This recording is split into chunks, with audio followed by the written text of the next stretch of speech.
Sud Radio Berkov dans tous ses états. Le face-à-face. 13h04 sur Sud Radio, l'heure pour nous de vous présenter ce face-à-face. Aujourd'hui, André Berkov, vous recevez Jean-François Rault, ancien directeur de l'Union française de l'électricité. Bonjour à vous. Bonjour. Jean-François Rault, alors c'est intéressant.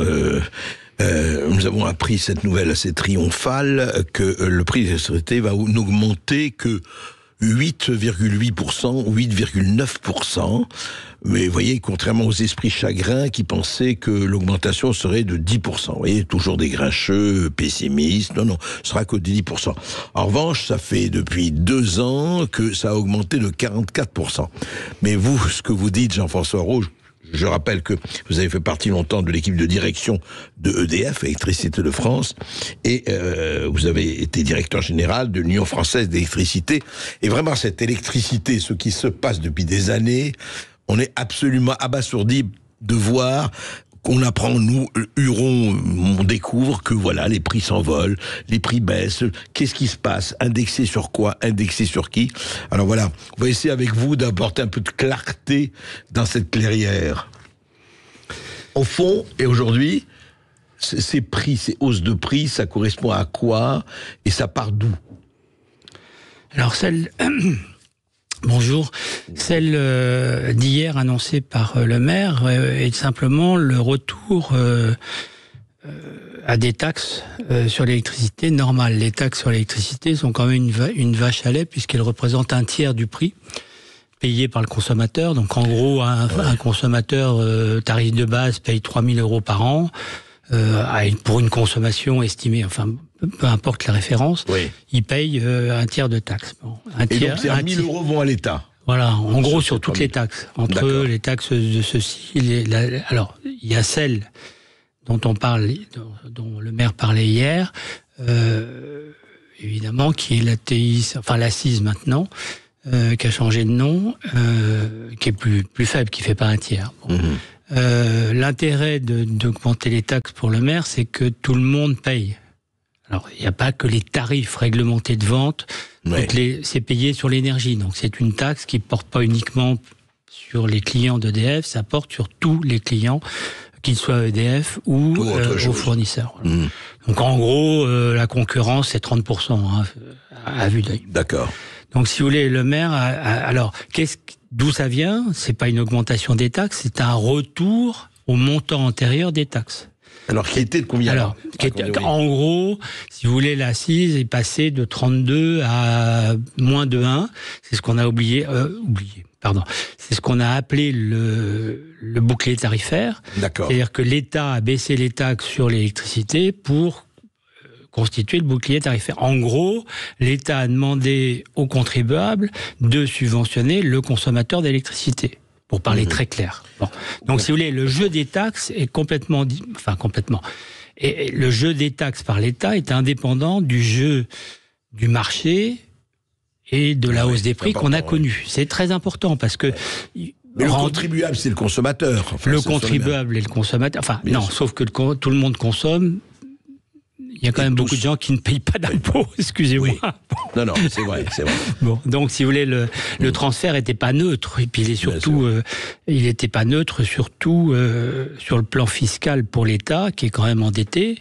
Le quoi qu'il en coûte commençait à faire tousser Bruxelles, etc., etc.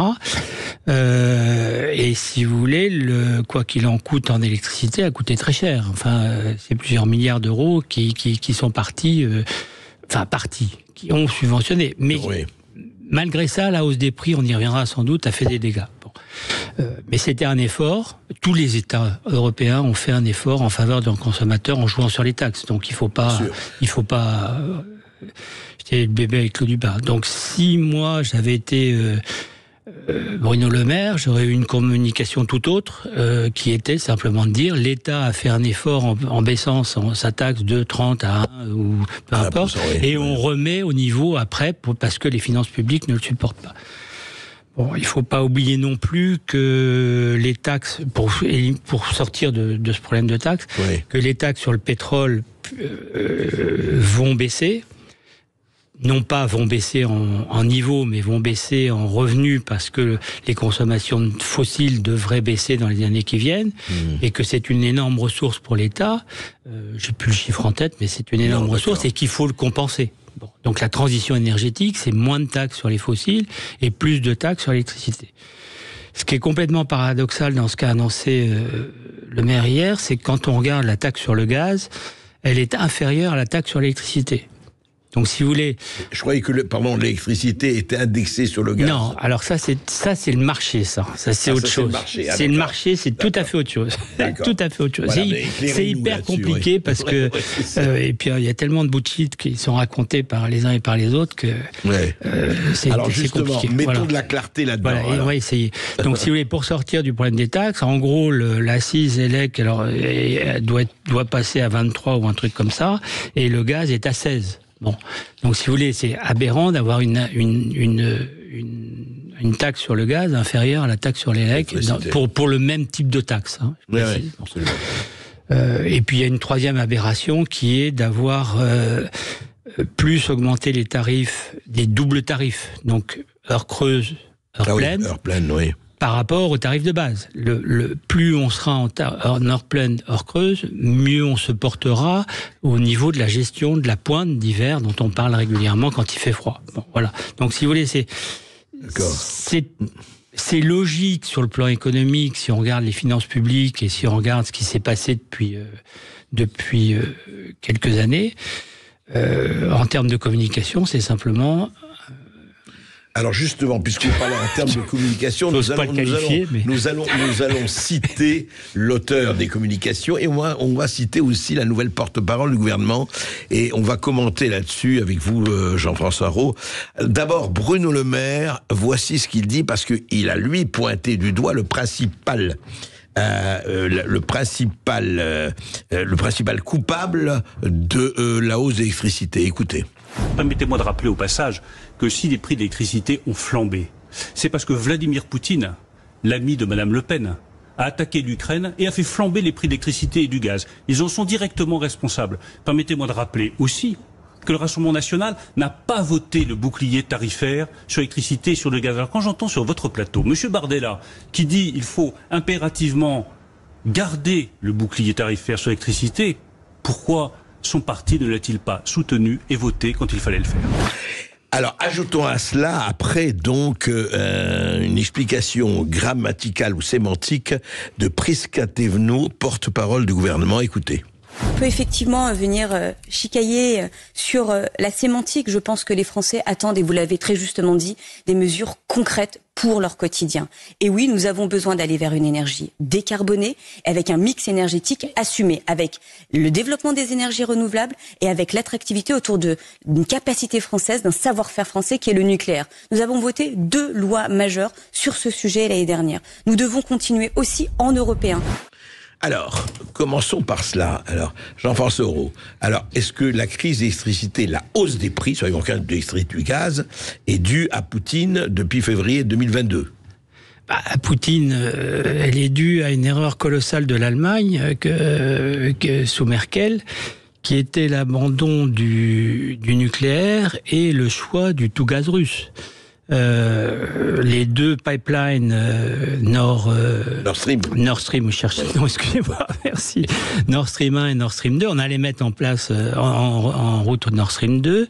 Bon, Nord Stream 1, il a sauté, il est naze. Donc, si vous voulez, l'erreur colossale à la base, c'est d'avoir, c'est l'Allemagne qui l'a faite, c'est le choix du tout gaz, pour remplacer le charbon. Bon, ça diminue les émissions de CO2 de moitié, mais si on avait gardé le nucléaire, on n'aurait pas eu ce problème et on aurait eu 0 émission de CO2. Donc le problème de fond, c'est le choix stratégique de l'Allemagne couvert par l'Europe, qui a choisi le gaz contre le nucléaire. Et l'Europe est profondément quand je dis l'Europe, la Commission européenne, il faut être précis, la Commission européenne est peu appétante au nucléaire. Bon. Ouais. Donc elle était d'accord pour faire un mix ENR, gaz, et tout le monde a raconté la fable, le gaz sera remplacé par l'hydrogène demain. Bon. C'est un autre sujet. Ça reste quand même... On rase gratis pour le moment. Voilà. Bon. Donc, si vous voulez, le problème de fond, il est là. Alors après... C'est vrai qu'on ne pouvait pas continuer à acheter du gaz à la Russie avec le conflit en Ukraine. Enfin, on pouvait, mais on a choisi de ne pas le faire. On pouvait, mais question politique, là. C'est l'Europe a choisi et l'Allemagne a suivi, ce qui lui a posé d'énormes problèmes. Et du coup, on s'est retrouvé avec une montée des prix du gaz qui était colossale. Bon. Je le fais par séquence parce qu'il faut bien comprendre l'enchaînement. Le prix du gaz est monté, si vous voulez, aujourd'hui, il est redescendu, il est à 73, il est encore un peu, le prix de gros, il est encore un peu supérieur à ce qu'il y avait avant la crise. Il est monté à 342 € donc je vous laisse faire le calcul. 342 € par mégawattheure. On est à 73 € par mégawattheure aujourd'hui. Donc si vous voulez, mais vous voyez bien que le discours sur le prix du gaz a augmenté, donc l'électricité a augmenté, etc. Le prix du gaz revient à 20 € près vers des niveaux qu'il avait avant la crise. Et d'ailleurs, Pouyanné l'a très bien expliqué dans une dernière interview. J'adore Pouyanné. Il a expliqué, face à la crise, qu'est-ce qu'on a fait? On a mis en place des infrastructures. On manquait d'infrastructures d'import gazière. On a mis en place des infrastructures gazières. Et Total a quand même mouillé la chemise, excusez-moi l'expression. Et en gros, à partir du moment où on réimporte du gaz, à des prix normaux, le prix du gaz baisse. Bon, alors, et quel est le lien entre le prix du gaz et le prix de l'électricité? Ça, c'est le mythe du prix de l'électricité indexé pour le gaz. Ouais. Alors, le prix de l'électricité indexé pour le gaz dans un pays comme la France, où vous avez 70%, 80% à une certaine époque de nucléaire et d'hydraulique, 80, en gros, entre 80 et 90%, c'est quand même... C'est dur à avaler, quoi. Enfin, en termes de coûts. Bon. Ça, c'est lié à la mise en place du marché européen, si vous voulez, où en cas de tension, alors je ne vais pas rentrer dans le détail, enfin je pourrais si vous voulez, en cas de tension sur le marché, par le mécanisme qu'on appelle des interconnexions, les prix s'égalisent sur le plus mauvais mix énergétique, en gros.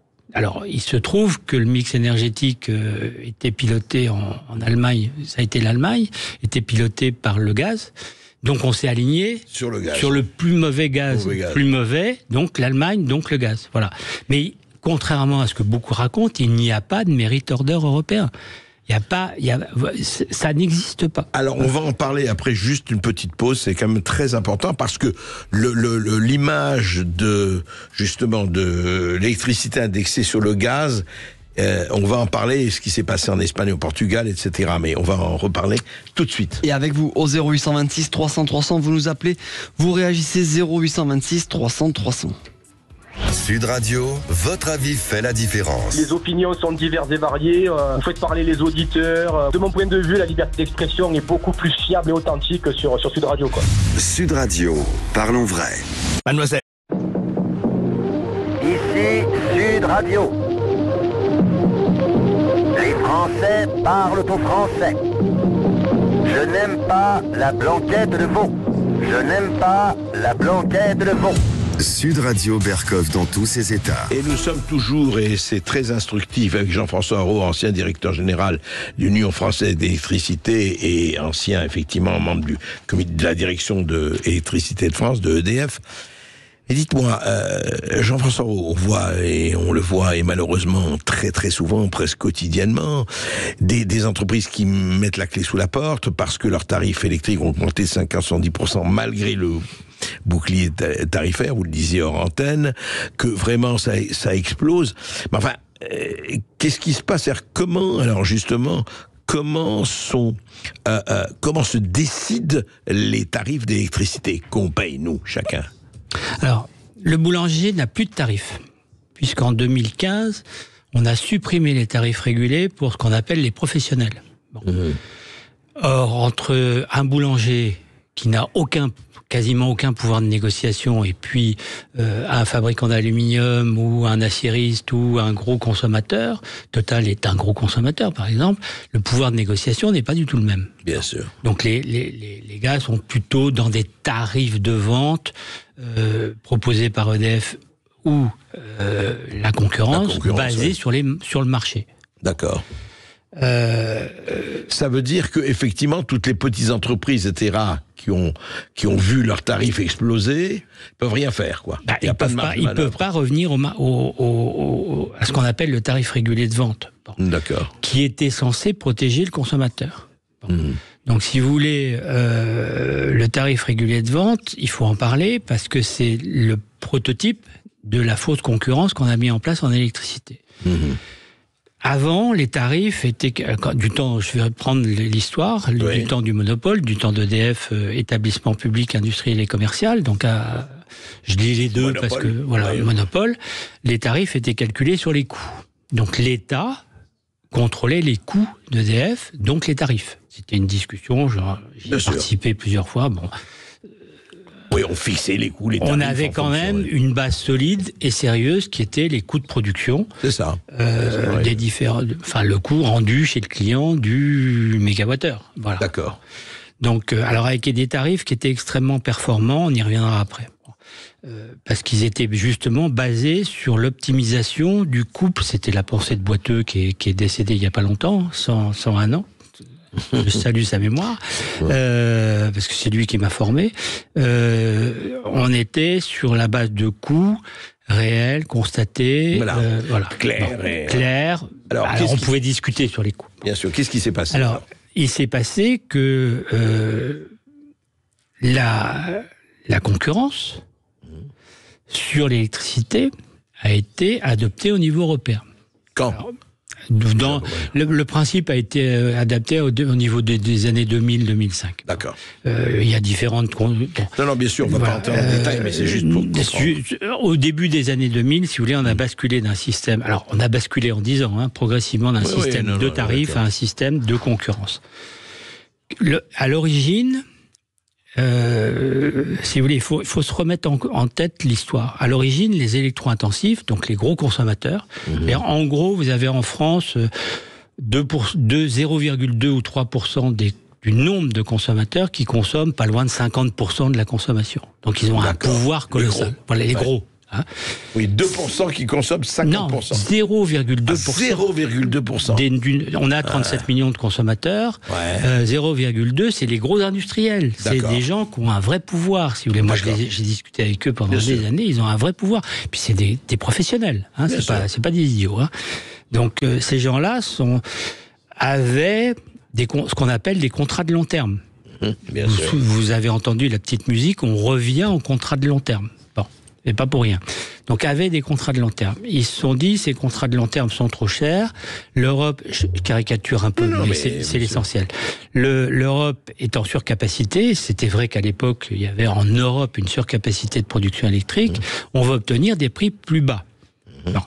Donc, ils ont prôné, auprès de Bruxelles, la mise en concurrence de l'électricité.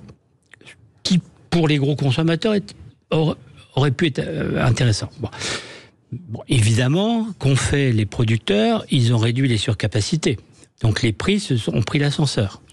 Les prix ont pris l'ascenseur. En gros, on est monté pas loin de 100 € du mégawattheure, alors qu'on était largement inférieur autour de 50. On est monté de 50 à 100. Oui, de 30 à 50, parce que ça dépendait des contrats. Il y avait des contrats bien. Ça, c'est pour les gros consommateurs. Pour les gros consommateurs. Donc là, ils se sont aperçus qu'ils étaient... Quelle expression? Cocu, excusez-moi l'expression, mais elle est claire. Cocu battu, mais mécontent. Voilà. Bon, et c'est là qu'ils ont défendu cette théorie de la concurrence. Non, la concurrence, c'était avant. Ah, c'était avant, oui. Le nucléaire devenait un bien national. D'accord. Ah, on retrouvait le nucléaire. Là. Voilà, le nucléaire retrouvait tout son intérêt. C'était un bien national qui avait été financé à 100% par EDF, par de la dette remboursée, etc., avec la garantie de l'État, soyons clairs. Bon. Ce qui est quand même un gros avantage en termes de coût du capital. Bon, donc les gens sont revenus, ils sont revenus et ça a abouti après 15 étapes à l'Arenh et à la. Alors l'Arenh, c'est quoi? C'est 100 TWh de nucléaire à 42 €. Bon. Mais il fallait construire des tarifs pour que les gens, les concurrents surtout sur le marché, pas sur les gros, sur le petit marché, etc., puissent contester EDF. Donc, qu'est-ce qu'on a fait? On a pris la base de l'ARENH, sur lequel l'ARENH, c'est la production de base, c'est le nucléaire. On a rajouté ce qu'on appelle la dentelle, c'est-à-dire tout ce qui sert à faire, en termes de puissance, à couvrir tout ce qui n'est pas couvert par le nucléaire en termes de production. Bon, je reviendrai tout à l'heure sur ça, c'est très important. Donc, les tarifs n'ont plus été calculés sur les coûts. Ils ont été calculés sur la base de la contestabilité des tarifs. Ah oui, c'est ça. Si vous voulez, on a décroché progressivement, en France, les tarifs des coûts réels d'EDF à travers ce double mécanisme de l'ARENH, qui est très compliqué et qui aboutit à... Non, bien sûr, mais attendez, juste pour comprendre. Alors, tarif sur les coûts, vous avez expliqué que pendant très longtemps, ça a été ça. Depuis 60. Et là, vous dites que avec la concurrence, etc., les tarifs ont été établis sur la contestation. Alors, l'idée claire en idéologie, en théorie de la concurrence, c'est que quand vous êtes nouvel entrant, vous devez pouvoir contester les tarifs de l'entreprise existante. Voilà. Ouais. Alors, surtout si elle est monopole. Comme Bruxelles déteste EDF parce que c'était un monopole, et que EDF s'est pas très bien comporté, il fallait qu'on puisse contester les tarifs d'EDF. Donc il fallait calculer les tarifs pour des gens qui s'approvisionnaient d'une part à l'ARENH, dont le prix était fixé par l'État, et d'autre part sur les marchés. Donc plus il y avait de temps. Alors c'est très compliqué parce que il y a eu des contre-effets pervers, etc. Je rentre pas dans le détail. Bon, voilà, ça aboutit quand même. En gros, si vous voulez, c'est ce que disait Boiteux dans une interview célèbre. Pour bénéficier des bienfaits de la concurrence, il faut payer plus cher. Voilà. Oui, ce qui est quand même assuré. Et alors, on va parler du fait que justement, ça commence à exploser. Et pourquoi cette concurrence? Parce qu'il faut en parler. Juste après cette petite pause, on reprend. 0826 300 300, vous témoignez, vous nous appelez. Si vous aussi, votre facture d'électricité a augmenté, vous nous appelez 0826 300 300. À tout de suite sur Sud Radio. Sud Radio Berkov dans tous ses états. Appelez maintenant pour réagir 0826 300 300. Ici Sud Radio. Les Français parlent au français. Les carottes sont cuites. Les carottes sont cuites. Sud Radio Berkov dans tous ses états. Les carottes sont cuites, mais à quel tarif électrique? C'est that is the question.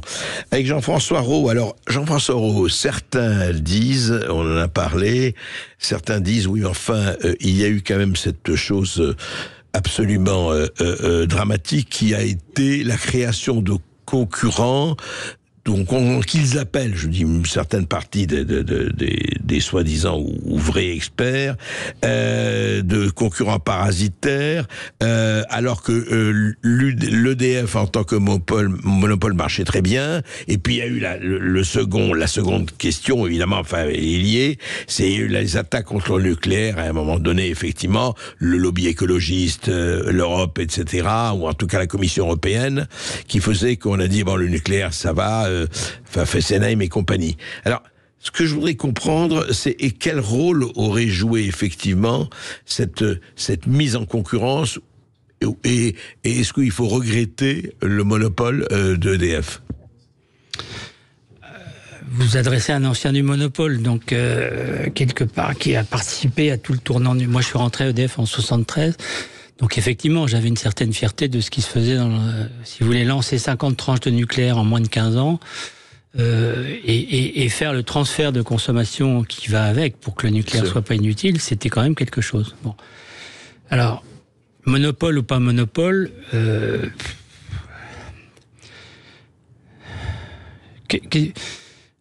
en théorie, oui, le monopole était performant. Est-ce qu'on pourrait maintenir aujourd'hui un monopole performant ? Je ne suis pas sûr parce que la régulation par l'État était excellente, les équipes dirigeantes d'EDF étaient excellentes, et je me pose beaucoup de questions sur les deux composantes à l'heure actuelle, si vous voulez. Quand vous voyez depuis 10 ans les catastrophes qui se sont produites dans le domaine du nucléaire, Flamanville 3, on a beau dire que c'est les politiques, etc., il y a quand même une grosse part de responsabilité d'EDF interne, qui est lié à des changements d'équipe de direction, qui est lié à de la destruction de compétences pour rendre la mariée plus belle au moment de la mise en bourse. C'était par exemple la direction de l'équipement. La mise en bourse pour vous a été une mauvaise chose, une grosse bêtise, oui. Une grosse bêtise parce que elle n'a rien apporté. Donc, si vous voulez, et en plus, on n'a pas eu le courage de renationaliser complètement. On a mis un capital à 100% étatique avec une entreprise qui est toujours une ESA. Bon. Donc, si vous voulez, moi, je crois aujourd'hui, j'étais partisan à un moment et je l'ai défendu, de la mise en concurrence dans le nucléaire. D'ailleurs, on en avait parlé avec quelques-uns à Proglio. On lui avait dit, mais vendez quelques centrales nucléaires, une dizaine, une quinzaine, enfin peu importe, mais qu'on ait une vraie concurrence et surtout 2 interlocuteurs qui défendent le nucléaire au lieu d'un. Ce face-à-face mortifère entre EDF et les différentes composantes, ASN, etc., est dramatique. Donc, si vous voulez, il faut être nuancé. Mais ce qui est certain, c'est qu'une concurrence uniquement sur la commercialisation ne sert pas à grand-chose. Ouais. C'est du métier de trading. Vous gagnez 3 francs 6 sous sur le métier de trading. Bon. Elle ne sert pas à grand-chose. Ce qui serait très efficace, c'est une concurrence à la production. Et c'est bien le raisonnement de Pouyanné. Quand je l'ai écouté attentivement quand il est intervenu à Davos, j'ai le mot, il est en train de constituer un pôle électricité solide en s'appuyant sur ses ENR. C'est le premier, c'est un des premiers mondiaux. Hein. Il faut pas voir comme un gazier pur. C'est un des premiers mondiaux et il est en train de constituer une concurrence sérieuse à la production. Bon, il a investi, il a récupéré de Direct Energy la centrale gaz de Bretagne, je sais plus où elle est. Bon, peu importe. Donc, si vous voulez, il a viré les équipes qui étaient purement trading et qui faisaient de la concurrence juridique. Hein, donc, c'est-à-dire qu'en gros, c'était on faisait de la concurrence à coup de droit de la concurrence. Bon, c'est pas l'essentiel. C'est pas économique. Bon, voilà. Donc, si vous voulez, ma réponse est nuancée. Je pense que oui, le monopole a été une excellente chose dans les années 60, 70, 80, quand il fallait reconstruire. Aujourd'hui, je ne pense pas qu'on sache faire un monopole efficace. Oui, vous, Jean-François Roux, vous pensiez que c'est bien d'avoir fermé Fessenheim, par exemple ? C'est une connerie. C'est une centrale qui tournait bien, qui était. On l'a fait pour faire plaisir à Merkel. Ouais. Il faut pas raconter ça là. Pardon, j'oublie Merkel et Hulot. Non, c'était le gadget qu'il fallait pour attirer Hulot dans le gouvernement. On a vu ce que ça a donné. Ouais. Bon, en fait, c'est très drôle. C'était politique électoraliste. Mais c'est purement politique. Ouais. Bon. S'il fallait fermer une centrale, c'était pas Fessenheim qu'il fallait fermer. Il y en a d'autres qui sont en plus de mauvais état que Fessenheim. C'est-à-dire qu'au fond, on voit d'ailleurs, ça a été le cas en Allemagne avec les Grunen et compagnie, conservateurs ou pas. Au fond, les décisions industrielles, les décisions importantes, les décisions se basent sur des réflexes politiques. En tout cas, dans beaucoup de cas, dans celui de l'électricité. Dans celui de l'électricité, c'est évident. Ouais. Si vous voulez, le choix des ENR, le choix du pourcentage de ENR dans la production, dans le mix qu'on appelle le mix énergétique, en gros les centrales qui produisent l'électricité, pour la France, c'est aberrant. Vous avez une électricité complètement décarbonée. 95% avant, et puis on vous demande de faire des ENR. Qu'est-ce qui se passe ? Parce qu'on n'a pas prévu le transfert des fossiles vers les ENR. Les ENR ont cannibalisé le nucléaire avec différentes mesures techniques qui permettaient de passer. Ça n'a pas de sens. À qui le doit-on ? On le doit à Borloo. Ah oui, d'accord. Bon, parce que Borloo, Grenelle de l'environnement, promesse aux écolos, etc. Il a fait le tour de l'Europe pour promouvoir le 3x20, c'est-à-dire dont 20% de NR. C'est inadapté à la France, si vous voulez. On est sur de l'idéologie, on n'est pas sur des faits industriels. Et aujourd'hui, ça nous coûte très, très, très, très cher, l'idéologie.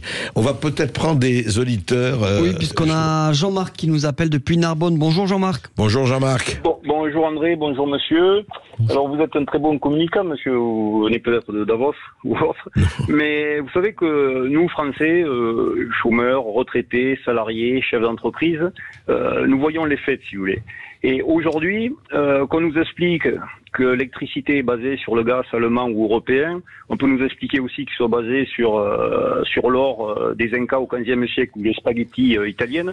Ça n'a aucun rapport avec le prix qui a pratiquement doublé en 4 ans. 70%, vous le savez, de l'électricité en France est fait par les centrales nucléaires qui sont amorties, qui ont un coût de revient très faible. Il y a à peu près 10 à 15% sur l'hydraulique et le reste en éolienne ou autre. Donc peu importe, alors ici aujourd'hui on le paye trop cher. Et on le paye trop cher parce que nos gouvernements sont incapables de gérer les entreprises. Et aujourd'hui, c'est le français qui le paye, la mauvaise gestion. Or, ces gens-là seraient dans du privé, ça fait longtemps qu'ils auraient été virés. Voilà. Après, qu'on puisse pas, je suis pas d'accord avec vous quand vous dites, d'ailleurs André vous a un peu repris, qu'on pouvait pas acheter le gaz à la Russie. Je vois pas pourquoi on pourrait pas acheter le gaz à la Russie. On achète le pétrole et le gaz à nos amis saoudiens et à nos amis du Qatar. Je pense pas que les Saoudiens et les Qataris, c'est pas l'abbé Pierre, ils naviguent dans des eaux qui sont très troubles, qu'on pourrait, ça serait une autre émission si vous voulez, voilà. Par contre, on achète le gaz de schiste aux Américains. Là, on n'entend pas les écologistes. Donc le gaz de schiste, c'est quand même pas très bon pour la planète. Et en plus, il y a des tankers qui traversent l'Atlantique. Sans parler, Jean-Marc, du pétrole indien qu'on achète aussi. Oui, voilà, du pétrole indien qu'on achète des Russes, mais qu'on achète par l'Inde et qu'on achète quand même donc aux Russes. Ouais. Donc si vous voulez, monsieur, vous êtes un grand communicant et je respecte ce que vous dites. Il n'est pas communicant, il est vraiment un spécialiste. Il a été 20 ans à EDF et 20 ans, c'est pas un communicant, Jean-François Roux. Vous dites, non, mais il n'y a pas de souci, mais vous dites des choses qui sont pointues. Bon, il faut suivre. Moi, je m'y connais là-dedans, donc je vous suis très bien. Mais ce qu'il y a aujourd'hui, si vous voulez, c'est des faits. Et aujourd'hui, c'est beaucoup trop cher. Donc, on peut nous expliquer. Vous nous avez expliqué. Non, mais bien sûr, Jean-Marc. En tout cas, non, mais votre argument, en tout cas, justement, c'est bien que Jean-François Roux répond. C'est-à-dire que ce qu'il dit, après tout, il dit, attendez, nous, le résultat, on le voit dans non pas dans notre assiette, mais dans nos factures. Et sur quoi il a raison. Jean-François Roux. Non, je ne défends pas cette position que vous évoquez. J'explique ce qui se dit et souvent j'ai parlé de bullshit. Vous avez raison. Donc le problème de la France, il est double. Il est de retrouver des prix de l'électricité qui permettent à son industrie, à son activité, à tous les particuliers de vivre, à l'industrie de vivre et aux particuliers de se chauffer, etc., de s'éclairer à des coûts. Je dis bien à des coûts, on ne peut pas descendre en dessous des coûts corrects. Voilà, et ça, c'est primordial. Donc, si vous voulez... Et puis, deuxièmement, il ne faut pas oublier la solidarité. Pourquoi on ne l'a pas fait? Alors ça, c'est parce que on s'est enfermé. Parce que on s'est enfermé dans une logique avec Bruxelles. Si vous voulez, il y a eu 2 influences majeures, je vous le disais tout à l'heure. La Commission est anti-monopole, pro-concurrence. Vestager a toujours été une folle de la concurrence, anti-nucléaire en plus. Et deuxièmement, vous aviez conseillé autour de la Commission beaucoup de traders qui ont trouvé un avantage dans ce marché, dans ce trading du marché. La concurrence pour trader. Voilà. Bon, donc, si vous voulez, je pense que tout le monde a compris que le marché actuel ne marchait pas. On pourrait remonter à la théorie, en plus, ça ne peut pas marcher. Enfin bref. Par contre, la solidarité européenne qui existait avant avec les imports-exports doit continuer. C'est pas le problème, mais c'est pas le marché qui a permis cette solidarité européenne. Donc, si vous voulez, il faut qu'on reconstruise les choses. Elle n'existe plus, cette solidarité, Jean-François. Si, elle existe parce que quand on a été dans la mouise. Excusez-moi, j'aurais bien employé un autre mot, mais on était à la radio. Dans la mouise, quand le nucléaire a fait défaut. Il a fait un gros défaut. On est tombé à une production nucléaire annuelle complètement basse, très basse. L'Allemagne, les pays européens, on a importé massivement. Donc, si vous voulez, c'est bien l'Europe qui a permis à la France de s'en sortir. Heureusement, l'hiver n'était pas trop, etc., dur, etc. Ouais. Bon. Mais donc, si vous voulez, c'est ça qu'il faut reconstruire. Alors, l'auditeur a tout à fait raison. Il faut qu'on arrive à reconstruire quelque chose qui permette aux Français de bénéficier de l'avantage compétitif du parc électrique français. Et il n'est pas uniquement nucléaire. Et qui n'est pas négligeable, absolument. Voilà. On remercie Jean-Marc et on marque une courte pause. On sera avec Serge dans un instant qui nous appelle depuis Lyon. À tout de suite. Serge, on vous attend sur Sud Radio. Sud Radio Berkov dans tous ses états, midi 14h. André Berkov. Ici Sud Radio. Les Français parlent au français. Je n'aime pas la blanquette de veau. Je n'aime pas la blanquette de veau. Sud Radio Berkov dans tous ses états. 13h47 sur Sud Radio, nous sommes toujours avec Jean-François Rault, ancien directeur général de l'Union française de l'électricité, et on accueille Serge qui nous appelle depuis Lyon. Bonjour Serge. Bonjour Serge. Bonjour. Bonjour Monsieur Berkov, bonjour Monsieur Rault. J'ai deux petites questions. La première, donc vous avez dit que le bouclier tarifaire a permis que finalement le contribuable français finançait le consommateur d'énergie. Est-ce que ça s'applique uniquement aux individus ou bien ça s'applique aussi aux usines? C'est-à-dire que les usines aussi ont bénéficié de ce bouclier tarifaire qui finalement a été financé par le contribuable. Ça s'applique aux deux, oui. Ça s'applique aux deux, oui. Donc, dans le cas d'usines, comme vous avez cité, 0,2% qui consomment 50%, ça ressemble un peu au fait que 100 entreprises dans le monde sont responsables de 70% des émissions de gaz à effet de serre. C'est une sorte de scandale. Donc, nous finançons, comme vous dites, dans le secteur, par exemple, de l'aluminium, des entreprises qui, de ce que j'ai compris, c'est des entreprises qui vont avoir des usines. Une seule usine peut consommer de l'énergie de la taille de 10 à 20 fois la taille de la ville de Lyon. Ces entreprises peuvent ne pas être françaises, mais implantées sur le sol français et travailler pour des projets à l'étranger aussi. Donc nous finançons une industrie non française pour des produits qui ne seront pas destinés à la France aussi. Jean-François Rault. Alors, il y a plusieurs questions dans votre poupée russe, là. Oui, ça concerne les industriels. Alors, je vais répondre indirectement. Oui, le prix de l'électricité est fondamental pour réindustrialiser la France. Bon. Donc, si vous voulez, et réindustrialiser de manière, si possible, décarbonée. Or, l'aluminium, il n'y a pas de carbone derrière. Hein. Donc, si vous voulez, ça crée des emplois, ça crée de l'activité, ça crée des revenus. Donc, je pense que la clé, c'est très clairement d'attirer des entreprises étrangères en France, qu'elles soient implantées sur le sol français à capital étranger ou purement françaises, donc elles sont plus étrangères. Et deuxièmement, c'est aussi de veiller à ce que les entreprises carbonées, c'est-à-dire les entreprises qui utilisent des énergies fossiles, par exemple du gaz, passent à l'électricité chaque fois que c'est possible. Tous les process ne sont pas remplaçables par l'électricité. C'est ce qu'on a fait dans les années 70-80 quand on a développé le parc nucléaire. Moi, mon premier job, ça a été un de mes premiers jobs, ça a été de faire passer des gens du fioul à l'électricité. Donc, il faut pas jeter le bébé avec l'eau du bain, si vous voulez. Je pense que la réindustrialisation est clé, que l'électricité décarbonée permet de la faire de manière climatiquement responsable. L'électricité décarbonée, c'est le nucléaire. C'est le nucléaire plus l'hydraulique plus les ENR. Les ENR. Il faut pas. Voilà. Bon, alors ça, les ENR posent d'autres problèmes, mais on a un mix décarboné à 95-96%. On est les seuls en Europe à avoir ça.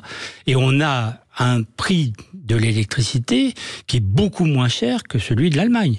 Hein, un client français paye 200 € le mégawattheure. Alors là, je suis sur le mégawattheure, sur l'électricité, de 340 en Allemagne. Donc vous voyez la différence. Alors après, les comparaisons industrielles sont plus compliquées parce que vous avez des avantages. Voilà, l'Allemagne ne fait pas payer son transport aux électro-intensifs, par exemple. Bon. Merci Serge pour votre question. On accueille Pépito qui nous appelle depuis Brive. Bonjour. Pépito. Oui, bonjour Pépito. Oui, bonjour. J'adore Sud Radio. Bon, je vais faire court parce que là, il y a des auditeurs qui se poussent à la porte. Ma question, c'est que pensez-vous de nos écolos de pacotille qui ne se révoltent pas contre les centrales à charbon en Allemagne parce qu'on suit le modèle allemand. Et le côté positif, c'est qu'en France, on a refusé l'exploitation du gaz de schiste au lieu des dampes phréatiques. Voilà, c'est ma question. Oui. Alors, effectivement, le gaz de schiste, comme disait notre auditeur précédent, on l'achète très cher aux États-Unis. Mais enfin, c'est encore une aberration politique intéressante. Mais revenons à votre question. Alors, effectivement, Jean-François Rault, à propos des centrales à charbon, d'ailleurs, nous avons réouvert Saint-Arnold, nous. Hein, oui, mais bon, nos centrales à charbon charbon fonctionne en pointe quelques heures par an. Donc, si vous voulez, c'est de la sécurité pas chère. Bon, ça n'a rien à voir avec les... Sauf qu'en Allemagne... en Allemagne, elles produisent en base. Hein. Ouais, quand il n'y a pas de vent, pas de soleil, elles produisent en base s'il n'y a plus de nucléaire. Donc, si vous voulez... Mais alors, vous avez travaillé, vous avez eu contact, juste un mot, vous avez contact avec des interlocuteurs allemands quand vous étiez à EDF, etc.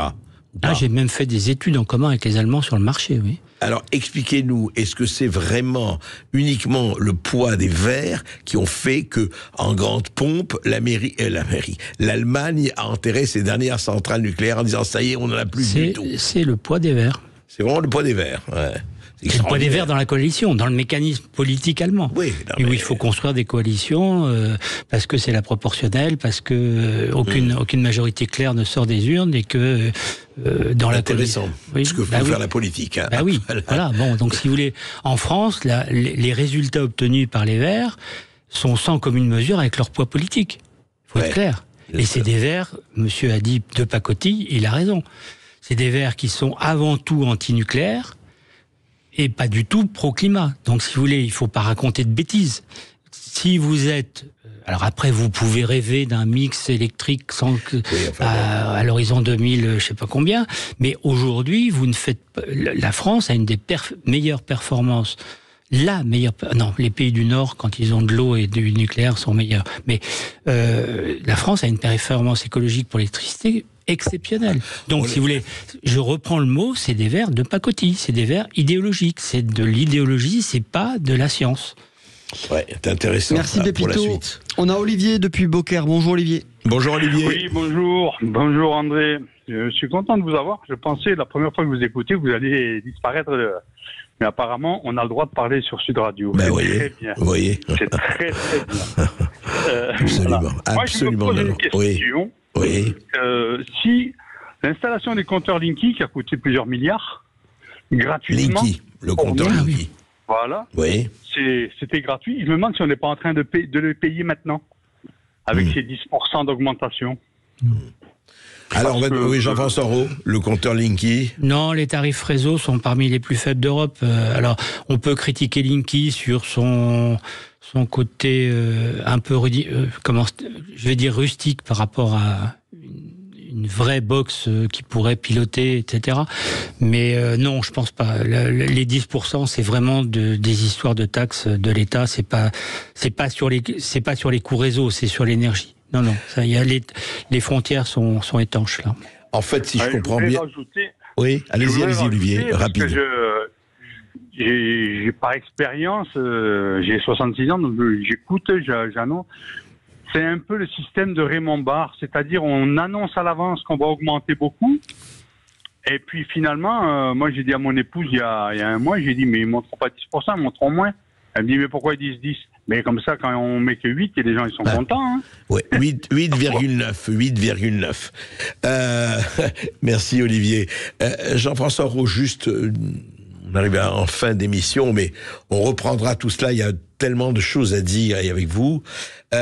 Au fond, dites-moi, il ne faudrait pas supprimer les politiques de toute direction d'entreprise au niveau EDF et compagnie? Est-ce qu'il ne faudrait pas que les politiques, je veux dire, que les préoccupations politiques, vous allez me dire, je rêve et je suis utopiste, soient moins importantes que les préoccupations collectives, l'intérêt des gens, et puis oui, une concurrence, mais une concurrence qui tient compte des intérêts des gens. Est-ce que c'est possible ? Je pense, alors, vous parlez à un ancien qui a discuté pendant des années avec l'État. J'avais en face de moi des interlocuteurs hyper compétents. Bon. Donc, si vous voulez, quand j'avais le patron de la DGEC, de la Direction de l'énergie et du climat, devant moi, j'avais un interlocuteur hyper compétent qui donnait des directives aux hommes politiques compétents. Ils peuvent pas tout connaître, les politiques. Non, et là, visiblement, ils sont conseillés par des gars qui, dans un certain nombre de cas, n'y connaissent rien. C'est ça. Tout le problème est là. Et ils écoutent des gens qui n'y connaissent rien, et c'est un peu embêtant. Merci Jean-François Roux d'avoir été avec nous. Vous êtes ancien directeur général de l'Union française de l'électricité. Demain, André Bercoff, vous serez là, comme tous les jours, de midi à 14h. Et on recevra Romain Molina pour un livre très intéressant sur le Yémen. Tout de suite, c'est Brigitte Lahaye sur Sud Radio. Historique, culturelle, gastronomique, dynamique, innovante, étudiante, économique, cosmopolite, créative. Dès le 29 janvier, Sud Radio Parlons Vrai arrive à Lyon sur 105.8. Connectez-vous aussi avec l'appli Sud Radio et Parlons Vrai.